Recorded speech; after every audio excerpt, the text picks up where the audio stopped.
Hey kiddos, Miss Thomas here. This week we have been talking all about main topic, haven't we? And we've been practicing pulling those key details from the text. So from the stories that we read, we pull that good information that teaches us more about that topic.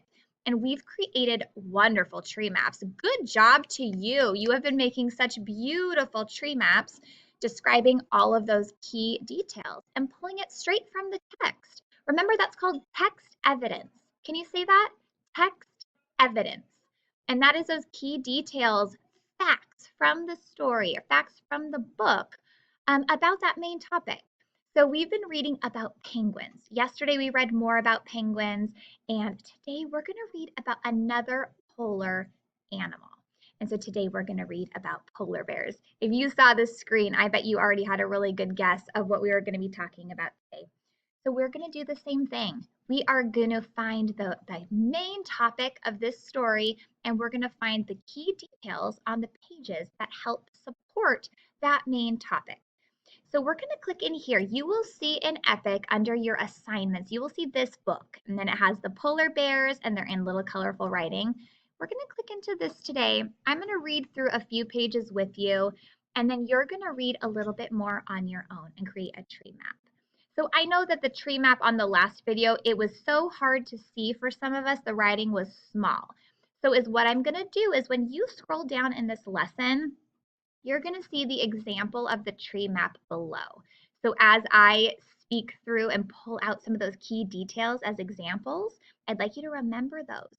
And we're going to add those. If you have paper and a pencil with you, you can jot down the same ones that Miss Thomas is doing here, and you can add those to your very own tree map, okay? So when we're finished, go ahead and scroll down and you'll see the example of a tree map below that you can then add more to. All right, so again, I'm not going to read all of it today. We'll finish it up tomorrow, but I would like you to follow along and create your own tree map. We'll start it today and then finish it tomorrow.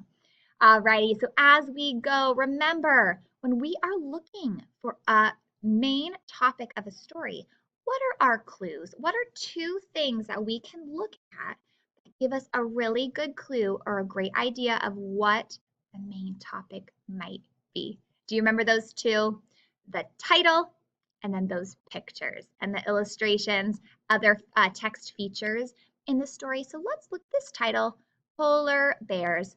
Let's make a prediction. Okay, a prediction, remember, is just a really good guess. What we think. What is the main topic of this book going to be about? I'm guessing that you were thinking exactly what I'm thinking.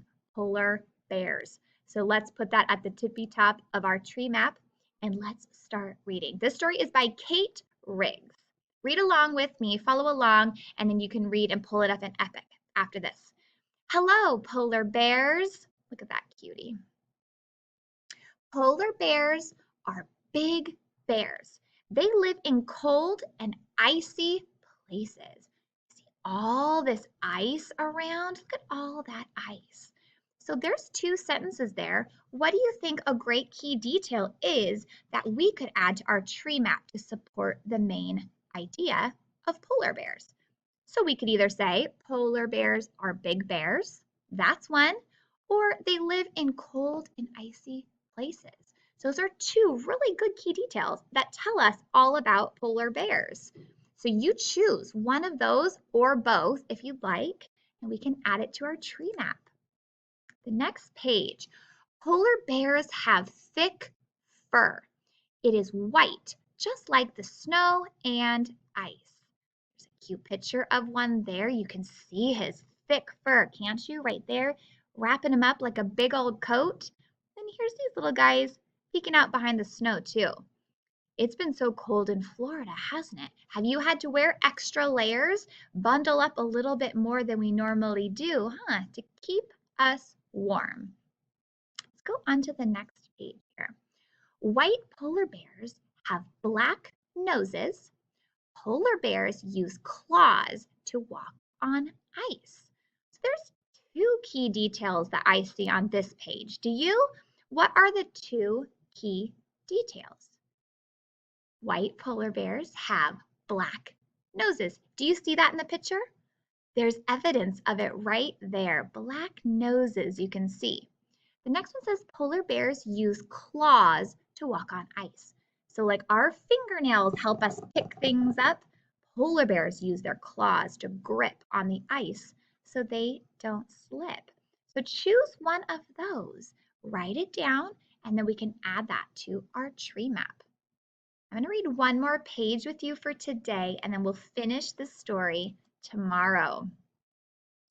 Polar bears eat meat. Excuse me. Polar bears eat meat. They hunt for seals and walruses. So here's a picture of a walrus right over here. So it says he eats meat. Choose one of those and add that to your tree map. All right, so we are going to start with just those few pages. You log into Epic and you can reread this story. You can stop at this page here and we'll finish together tomorrow. Scroll down and see an example of a tree map. I'm not going to write in all of the details because I want you to add some from those pages too, but you're going to see an example. I would like yours to be sent to me in Dojo so I can see how well you are doing finding your key details. Keep up the hard work. I'm so proud of you. Keep working super hard, and I'll talk to you a little bit later. Please let me know if you have any questions, all right? See you later. Bye-bye.